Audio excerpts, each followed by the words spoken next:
Business பக்கங்கள். Hi friends, இது மாலிகாவின் கேளுங்க கதை கேளுங்க. மானஸ் எழுதிய பேசும் பொன் சித்திரமே. அத்தியாயம் 9. அருகில் ஒருவன் வந்து நிற்கவும் சட்டென்று நிமிர்ந்து பார்த்தாள் இசை. அவள் நிமிர்ந்து பார்க்கவும் முகத்தை மாற்றிக்கொண்டான் அவன். ஓகே தாத்தா, நான் ஈவினிங் உங்ககிட்ட பேசுகிறேன், பாய் உம்மா என்று விட்டு அழைப்பை துண்டித்தபடி எழுந்து நின்றாள் Senthamizh Isai. Hi, I am HR Raghavan. தன் கையை நீட்டினான். பதிலுக்கு ஹாய் சொல்லி கையை குலுக்கினாள். உள்ள வாங்க. அவன் பின்னே நடந்தாள். ஆமாம், 1 இயர் MNCயில் ஒர்க் பண்ணிட்டு ஏன் ஜாபை விட்டுட்டீங்க?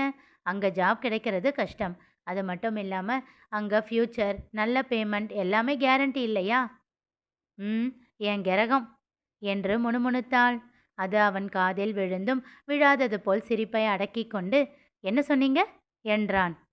அது தெரிஞ்சாதான் இங்கே வேலை செய்ய முடியுமா என்ன? ஏற்கனவே எனக்கு இன்டர்வியூ முடிஞ்சு உங்கள் சார் அப்பாயின்மெண்ட் ஆர்டர் கொடுத்துட்டாரு. அவருக்கு தெரியும் ரீசன். எல்லார்கிட்டையும் சொல்லணும்னு எனக்கு அவசியம் இல்லை. வெட்டு 1 துண்டு 2 என்று அவள் பேசியதில் அவன் ஒரு நொடி திகைத்துதான் போனான். ஓகே ஓகே கூல், சும்மா தெரிஞ்சுக்கலாம்னு கேட்டேன். அவன் சொல்லி கொண்டிருக்கும் போதே அவர்களிடம் வந்தாள் ஒரு பெண். Hi, are you Senthamizhisai? Yes. அவள் புன்னகைத்தாள். Welcome to SS Infotech. I am Rinthiya. Saagi sir இப்போ தான் கால் பண்ணாரு. உன்னை பற்றி சொன்னார். Just come and join me என்று தன்னோடு அழைத்து சென்றாள். Please sit here. இந்த சீட் தான் உனக்காக சார் அரேஞ்ச் பண்ண சொன்னார். Oh, thank you. நீ சாருக்கு தெரிஞ்ச பொண்ணா? அப்படியெல்லாம் இல்லையே. இல்லை, சார் இது வரைக்கும் இப்படி யாருக்காகவும் கால் பண்ணியெல்லாம் அக்கறையாக சொல்ல மாட்டார். அதான் கேட்டேன். யாரு அவனா? அக்கறையாவா? அவன் ஏன் இதை பண்ணான்னு எனக்கு தெரியாது. இதை பண்ணிட்டு மலரு மலரு நான் இப்படி பண்ணேன் அப்படி பண்ணேன்னு அம்மா கிட்ட பீத்திக்க இப்படி பண்ணியிருப்பான் பண்ணி தலையன். மனதிற்குள் சொல்லிக்கொண்டே வெளியில் சின்னதாக ரிந்தியாவிடம் புன்னகைத்து வைத்தாள். அவள் நினைத்ததைப் போல் சாகி அதைத்தான் பண்ணி கொண்டிருந்தான். தன் கேபினுக்குள் சென்ற ராகவன் சாகியை அழைத்தான். சொல்லுடா. என்னடா இவ இங்க வேலைக்கு வந்தது அவ கிரகம்னு சொல்றா? அவ்வளோதான் சொன்னாளா? ஆச்சரியமா இருக்கு. அடப்பாவி, ஷாக்க குறை. இன்னும் நீ ஆக வேண்டிய எத்தனையோ விஷயங்கள் இனிதான் நடக்கும். ஆக நான் ஒரு ஜூவில் வேலை செய்கிற ஃபீலிங்கை கொண்டு வர போறீங்க, அண்ணனும் தங்கச்சியும் சேர்ந்து, கரெக்டா? உறக்க சிரித்து விட்டு அழைப்பை துண்டித்தான் சாகி. அடப்பாவிங்களா, தலையில் கை வைத்து கொண்டான் ராகவன்.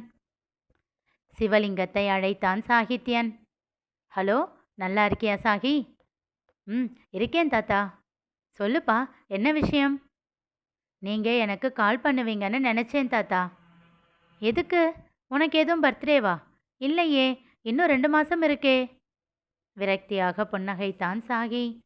அதானே, ஏதாவது இருந்தால் மட்டும்தானே நீங்கள் என்கிட்ட பேசுவீங்க. சும்மா ஆசையாக என்னைக்காச்சும் எனக்கு கால் பண்ணியிருக்கீங்களா? என்னதான் நான் உங்கள் மூத்த பேரனாக இருந்தாலும் உங்களுக்கு உங்கள் பெரிய பேத்தி மட்டும்தானே இஷ்டம்.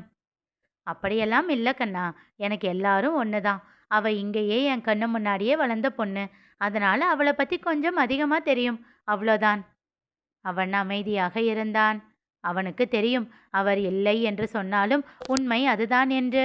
அவர் தன் அப்பாவையும் அம்மாவையும் ஒதுக்கி வைக்கவில்லை. ஆனால் அவ்வளவு இணக்கமும் இல்லை. அதேபோல்தான் அவனும்.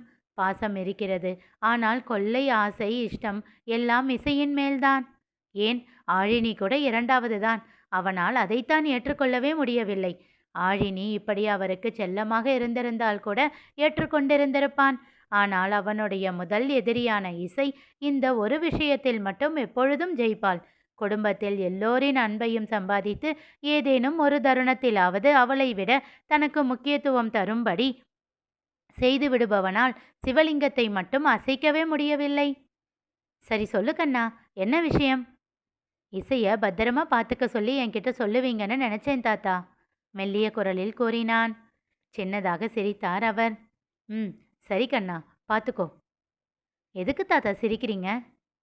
நீ கேட்டியேன்னு தான் நான் சொன்னேன். அவளை பற்றி எனக்கு கவலை இல்லை கண்ணா. அவள் பார்த்துக்குவா.